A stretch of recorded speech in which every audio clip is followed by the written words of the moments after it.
warning from the other, but it's too late. The princess strikes first, smashing her forehead into his face with all the force she can manage. They only hear her scream, not realizing she just broke her thumb to slip out of the cuff. Now free, she grabs the chain and swings it like a flail,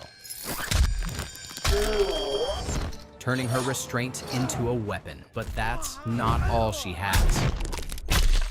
Hidden in her hair is a sharp stiletto pin, which she drives straight into the face of a guard, forcing him back until he falls. With his partner down, the second guard steps up, but she's no scared prisoner. She grabs the blade from the body and strikes again, first in the calf, then in the shoulder. The knife stays buried in his shoulder, and as he rises, she's still hanging on, holding the other end. He tries to shake her loose, but she fights harder, wrapping the chain around her fist and turning each punch into a brutal, heavy blow to his face. The fight rages until she drives him back toward the open window. He mocks the idea of escape, but she's not planning to jump. She's planning to finish him. And with one hard kick, she sends him flying out the window into the crashing sea below. There's barely time to breathe. Another guard enters the room. She grabs a heavy hammer and charges, beating him down. She takes his keys, unlocks her other wrist, and after quickly cleaning herself up, she leaves the room, locks the door, and tosses the keys aside. Soon, the princess reaches another room in the tower, one with a view of the chaos unfolding below. Through the window, she sees guards locking down the entrance so no one can escape or get in. A crowd is being held at the mercy of Julius and his enforcer Moira. The royal family has fallen, and the king's pleas for peace and diplomacy mean nothing now. Julius has his own plans. He intends to marry the princess and rule the kingdom with a stronger, harsher hand, correcting what he sees as the king's weakness with power and dominance. As her family is dragged out of sight, guilt sets in. With only 2 daughters, the kingdom had no male heir. That's why she was promised to Julius. The king reminded her of that as he walked her to the altar, but she couldn't go through with it. She left him at the altar, and that's when everything spiraled out of control. Now, soaked in silence, she hides as a massive figure enters the room, a giant. He's unaware of her presence as he steps in to relieve himself. She hides inside a tub filled with water, trying to stay perfectly still. Bubbles rise as she struggles to hold her breath. The giant, too distracted by his reflection in the mirror, never notices her. Eventually, he finishes and leaves. The princess bursts out of the water, gasping for air. Soaked to the bone, her dress becomes more of a burden than anything else. She peels off the heavy layers and moves on, careful to avoid more guards. But in the hallway, she runs straight into the giant again. He's got a sword as massive as he is, and his skin is thick, even in the places he just relieved himself. It's a battle of brute strength against skill. At first, she holds him off. Then she finds an opening and starts turning his own power against him. The fight escalates until she gets the upper hand, climbing up onto his shoulders, grabbing the horns on his helmet and yanking it off. She drives one of the horns into his back, then smashes him in the head with the helmet, knocking him out cold. The moment stirs a memory. She remembers being a young girl who dreamed of becoming a warrior. She looked up to Lynn. Her mother, pregnant at the time, had wanted a son and didn't approve of her daughter training like a soldier, but Lynn managed to convince the queen to allow the lessons, as long as the king never found out. Meanwhile, down by the shore, the body of the guard she kicked out the window has washed up. Soldiers drag it in and present it to Julius. Kerr, the head of the guards, believes the man just fell, but Moira sees the bruises and knows better. Julius doesn't like risks. He orders Kerr to check on the princess and makes it clear what will happen if things go wrong. But once Julius is out of sight, Kerr shifts the danger to someone else. He picks another guard for the job, someone who looks more suited for standing around than climbing. The type who hasn't seen the top of a staircase in years. Back in the tower, the princess takes a moment to rest in another room. She strips off more of her ruined dress to move easier. It turns out to be a smart move. 2 thieves suddenly burst in. She acts fast, grabbing a broken wooden post and stabbing the first one. The second lunges, but she's already pulling the lace from her corset. In one smooth motion, she ties him to a nearby pillar, binding him in place with quick, sharp precision. She finds a crossbow and aims it at the thief still tied to the pillar, demanding to know what Julius has done with her family. But like the others, he doubts her. Even restrained, he mocks her, convinced she doesn't even know how to use it. That thought doesn't last. The first thief stirs behind her,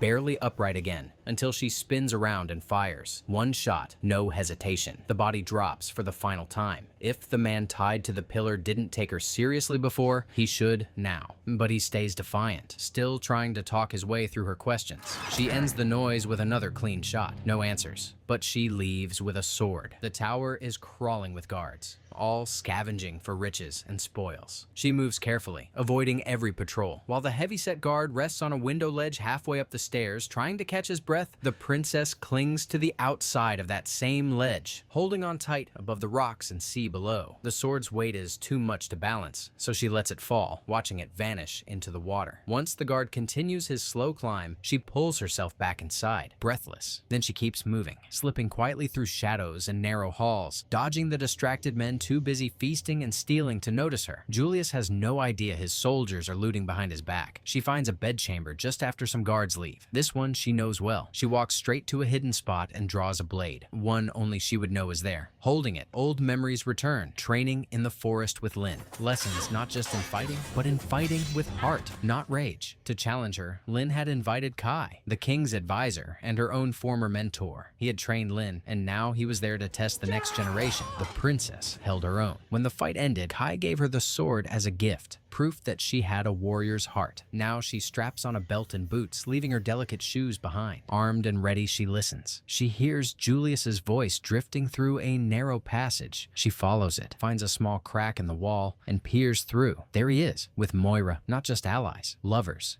Julius can't seize the kingdom by force, at least not in the eyes of the nobles. To gain power, he needs to marry the princess and pretend to follow tradition. Then, the moment the crown is placed on his head, the king will be killed. A marriage proposal backed by blades. A royal murder, dressed up as ceremony. Now the princess finally has her answers. Moira continues whispering sweet encouragement, pushing Julius further down the path towards seizing the throne. Her words blend with passion as she pulls him in, kissing him deeply and guiding him toward the wall, their moans echoing softly. The princess sees her chance. Clever and quick, she sets a trap behind the wall, predicting exactly where the lovers will drift. She carves out a narrow hole, creating the perfect angle for a deadly strike. Her blade inches from Julius's head. The moment that could have ended, everything is cut short by a knock at the door. A guard brings news. The king is asking to meet. Moira is torn, annoyed at the interruption, but satisfied that progress is being made. Meanwhile, the guard sent to check on the princess finally reaches the top of the tower, gasping for breath. He peeks through the keyhole and sees what looks like a guard slouched in a chair and the princess asleep in bed. Satisfied, he turns and starts the long walk back down to report to Kerr. The princess, still deep in enemy territory, moves unseen through the halls. Guards are everywhere, but they're focused on looting, not watching. Below, the king meets with Julius. Calm and measured, he urges Julius to reconsider his approach, warning that this path will only turn his people against him. But Julius isn't moved. He lays out his grievance, accusing the king of betrayal. To him, it all began with the princess, her refusal, her defiance, her abandonment. Far above, the princess squeezes through a narrow window into another part of the castle, crawling out onto a ledge. She lands between the legs of a massive armored guard. At first, she assumes he's just another oversized soldier, not worth her focus, until his sword pins her clothing to the floor. She's caught off guard and not thrilled to face another giant right after the last, but survival kicks in.